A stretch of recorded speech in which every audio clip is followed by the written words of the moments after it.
आप सभी को नमस्कार, जय गुरुदेव। आज जो है मैं डॉक्टर जसवंत राय द्वारा लिखित आदि धर्म के ऊपर जो किताब है जिसका नाम है बाबू मंगूराम मुगेवालिया, गद्री युद्ध और आदि धर्म के संस्थापक। तो साथियों, डॉक्टर जसवंत राय जी ने जो आदि धर्म के सिद्धांत है, जो आदि धर्म की गतिविधियां हैं, इस किताब में लिखी हुई है। ये है किताब, आपके सामने है। तो इसका प्रकाशक है गौतम बुक सेंटर। इस किताब के अंदर आदि धर्म के प्रति बहुत सारी बातें डॉक्टर जसवंत राय जी ने लिखी है, परंतु हमें इस बात का बड़ा दुख है, बड़ा खेद है कि पंजाब के अंदर आदि धर्म के नाम से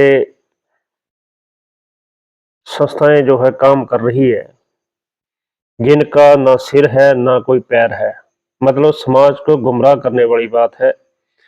समाज के लोग ऐसे लोगों की तरफ ही भागते हैं और आदि धर्म का प्रचार करने के लिए, प्रसार करने के लिए, श्री गुरु आदि प्रकाश महाराज जी का प्रचार प्रसार जो हमारा ग्रंथ है उसको करने के लिए कोई किसी, या हम कहें कि हमें पंजाब की जो संस्था है उसकी जरूरत है, कोई जरूरत नहीं है। लेकिन हमें जरूरत श्री गुरु आदि प्रकाश महाराज जो ग्रंथ है, जो उस ग्रंथ का प्रचार कर रहे हैं, जो उस ग्रंथ की जो संस्था है श्री गुरु आदि प्रकाश ट्रस्ट, आनंदगढ़ होशियारपुर मेलावाड़ी में, उसके साथ चर्चा करके जो ट्रस्ट की मर्यादा है, जो सिद्धांत है, वो सिर्फ गुरु आदि प्रकाश महाराज जी का जो प्रचार प्रसार है, उनके सिद्धांतों के अनुरूप जो संस्था है उसके तहत ही कार्य किया जाएगा। सिर्फ इसमें यह है। रही आदि धर्म की बात, जो लोगों को गुमराह कर रहे हैं कि हम आदि धर्म के ठेकेदार हैं, ऐसे लोगों से शातिर रहना हमेशा ही, क्योंकि आदि धर्म की जो जनगणना 1931 के आधार पर जो डॉक्टर जसवंत राय जी ने जो इतिहास हमें दिया है, तो उसमें कोलकाता, होशियारपुर पंजाब तो है ही है, हिमाचल है, देहरादून है, बनारस है। तो यहां तक हमारी जो है धर्म की सभाएं होती थी और उन्होंने कार्य किया। पंजाब के अंदर 2 लाख से ज्यादा जो है आदि धर्मी थे और इस किताब के अंदर इसका विवरण है। तो कुल मिलाकर के काफी संख्या 4 लाख के आसपास शायद बैठ जाती है इसकी। तो इसलिए हमने अगर आदि धर्म को जानना है तो हमारे पास श्री गुरु आदि प्रकाश जो ग्रंथ है, जो उसकी मर्यादा है, सिद्धांत जो है, उसका अनुसरण करना भी बहुत जरूरी है। और उसके अंदर जो है, जो प्रसंग 75 प्रसंग उसमें ग्रंथ में लिखे गए हैं, वो वो इस प्रकार से लिखे गए हैं कि जो ईश्वर की जो शक्ति है, जो उसकी जो उसके नियम है, वो जिन्होंने जो प्रसंग उसके बीच में आए हैं, वो ऐसी दिव्य आत्माएं हैं जिन्होंने परमेश्वर से प्रेम किया और अपने आप को जगाया और अपने आप को समझा, और उनके ऊपर भी बहुत प्रकार के जुल्म हुए जब वो सच सच के साथ सतगुरु रविदास महाराज जी के साथ जुड़े। या फिर जो भी हमारा इतिहास है वो श्री गुरु आदि प्रकाश के अंदर भी विराजमान है। इसलिए अगर आपको जुड़ना है तो ट्रस्ट श्री गुरु आदि प्रकाश आनंदगढ़ के साथ, मेलावाड़ी आनंदगढ़ के साथ आप जुड़ सकते हैं। जो हमारे इस धर्म के आज के समय में जो हमारे प्रमुख प्रचारक है संत बिहारी लाल जी है, जो ऊना से है। अगर मैं और लोगों की बात करूं, वो सिर्फ प्रचारक नहीं, वो सिर्फ ड्रामेबाज है।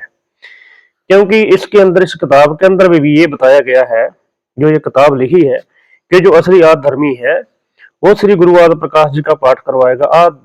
आदि गुरु आदि प्रकाश जो रत्नाकर सागर है, उसकी विचारधारा को आगे फैलाने का कार्य करेगा। लेकिन पंजाब के अंदर जो गद्दार लोग बैठे हैं, जो सिर्फ आद धर्म की बात करते हैं, लेकिन गुरु आदि प्रकाश महाराज की वाणी को वो कटाक्ष करते हैं। उनके पास किसी प्रकार का कोई प्रमाण नहीं है, ये आद धर्म के ऊपर जो है कलंक है। ऐसे लोगों से हमेशा बचकर रहो। अगर आपने सारे सिद्धांतों के बारे में जानना है तो इस किताब को आप मंगवा सकते हैं। दूसरा जो हमारे पास ग्रंथ है श्री गुरु आदि प्रकाश रत्नाकर सागर, आप उसको पढ़ करके अपना जीवन सफल कर सकते हैं। उसमें भी जो है बहुत सारे वृतांत स्वामी सदास महाराज जी ने लिखे हैं। उसके अंदर लोगों को एक बेहतर रास्ता बताया है ईश्वर के साथ जुड़ने का, और सामाजिक उन्होंने जो भी आद धर्म के नियम है या आद धर्मी के जो कार्य है वो किस प्रकार से होने चाहिए, और आद धर्मी का उसने सारा वृतांत स्वामी सरदास महाराज ने बताया है। क्योंकि जो आद धर्म है, अगर इसकी आप नियम पढ़ेंगे तो उससे यह सिद्ध होता है कि ये मानवता के ऊपर आधारित नियम है, किसी धर्म में ऐसा नहीं हो सकता, लेकिन इसके अंदर ऐसा है। तो इस किताब में ये भी बताया गया है कि सिख है जो है, उन्होंने भी कुछ सिख जो है वो भी आद धर्म में आए थे उस समय के मुताबिक, 1931 की जनगणना के मुताबिक। फिर जो है जैनी भी आए थे, यहाँ पे ब्राह्मण भी आए थे, तो उनकी भी संख्या में काफी थी। लेकिन हम लोग अगर किसी भी सिस्टम को समझने में सक्षम ना हो तो भटक जाते हैं। और ये प्रचार प्रसार करने के लिए किसी की डिग्री होल्डर की जरूरत नहीं है, या पढ़े लिखे की आईपीएस आईएएस की जरूरत है। सिर्फ सूझवान लोगों की जरूरत है जो सिस्टम को समझ सके हैं और इस विचारधारा को हर घर तक फैलाने का जो कार्य कर सके, और भारत के हर एक कोने में फैलाने का कार्य कर सके। ये विश्व के लिए एक संदेश है, मानवता के लिए एक संदेश है जो श्री गुरु आदि प्रकाश हमारा ग्रंथ है। इसलिए हम लोगों को चाहिए कि हम जो है वो सिर्फ अपने समाज का जीवन अगर अच्छा बनाना चाहते हैं तो हमें आद धर्म के नियम अपनाने पड़ेंगे। और जो रविदासिया है, जो कहते हैं जी हम रविदासीय है और आद धर्म से अलग हो गए, तो वो आद धर्म का अंग है रविदासिया, ना कोई अलग है। लेकिन अब और रविदासियों ने भी अपना अलग ही सिस्टम बना लिया है, लेकिन वो एक किस्म के टूट गए हैं। लेकिन वो टूटे नहीं, लेकिन उनको गुमराह किया गया है। वो सिर्फ किसी लोभ लालच के लिए कि हम ही जो है प्रचार प्रसार कर सकते हैं, और हमने अपने आप को रविदासिया नाम दे दिया है। ये किताब बता रही है, मैं नहीं बता रहा हूँ। तो इससे आप बहुत सारी चीजें सीख सकते हैं, और प्रचार प्रसार के लिए अपने किसी भी क्षेत्र में आप भारत के किसी भी कोने में तैयार हो सकते हैं, किसी भी स्टेट के अंदर। तो इसलिए एक दूसरे का जब हमारा विचार विमर्श एक दूसरे के साथ मिलेगा तो एक बड़ी कमेटी का गठन किया जा सकता है, और जो है समाज को बेहतर एक रास्ता मिल सकता है। इसलिए आपके सहयोग की, आपके विचारों की बहुत जरूरत है। कृपया करके आप लोग जो है आद धर्म के सिद्धांतों को और गतिविधियों को और श्री गुरु आदि प्रकाश जो ग्रंथ है उसको जानने की कृपा करें। आप सभी को नमस्कार, जय गुरुदेव।